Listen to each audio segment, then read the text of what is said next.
Hai semua, ini Edu Klinik. Video ini akan fokus kepada konsep dan key point dalam tajuk bulatan. Sebelum kita pergi ke bahagian-bahagian yang penting, mari kita mula dengan bahagian-bahagian bulatan. Bahagian yang pertama adalah lilitan, kedua perentas, ketiga diameter dan yang keempat jejari. Seterusnya kita ada tempering minor, tempering major, sukuan bulatan dan semi bulatan. Dan yang terakhir, kita ada sektor minor dan sektor major. Sekarang kita akan pergi ke bahagian yang lebih penting, iaitu sifat perentas. Yang terpapar di skrin sekarang adalah dua sifat perentas yang paling penting. Sifat yang pertama, apabila dua perentas mempunyai panjang yang sama, ia juga mempunyai panjang lilitan yang sama. Sifat yang kedua, apabila perentas dan jejari bertindih, jejari akan menjadi titik tengah bagi perentas dan menjadikan ia sama panjang seperti yang ditunjukkan di dalam gambar.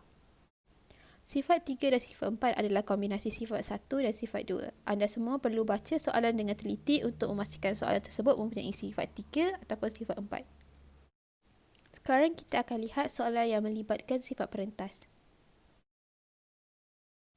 Daripada soalan, kita dapat tahu bahawa US sama dengan 16 cm dan panjang PQR sama dengan panjang UTS. Daripada soalan ini, kita dapat tahu ia mempunyai sifat 3 dan jalan kerja untuk soalan ini seperti yang dipaparkan di skrin sekarang. Bahagian yang seterusnya adalah lilitan.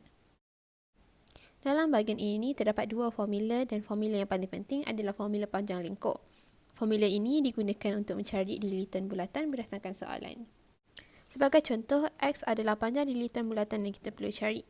Dengan menggunakan formula panjang lengkuk, kita hanya perlu menggantikan nilai sudut dan jejari untuk mencari nilai X. Bahagian terakhir dalam topik ini adalah luas bulatan. Luas sektor adalah formula yang paling penting dalam bahagian ini. Formula luas sektor dan panjang lengkuk mempunyai formula yang lebih kurang sama. Anda semua perlu berhati-hati supaya anda tidak tertukar ketika menjawab peperiksaan. Soalan yang terpapar di skrin sekarang meminta kita untuk mencari luas kawasan yang berlorek. Tetapi anda semua perlu berhati-hati kerana sudut yang diberikan adalah untuk kawasan yang tidak berlorek. Sekarang kita sudah sampai di penghujung topik ini. Terdapat 3 key point penting yang anda semua perlu ingat. Pertama, sifat perentas. Kedua, formula panjang lengkuk. Dan yang ketiga, formula luas sektor. Jika anda semua dapat mengenal pasti sifat, sudut dan nilai jejari yang betul, anda semua tidak akan ada sebarang masalah dalam menjawab soalan dalam topik ini. Selamat mengulang kaji pelajaran dan best of luck.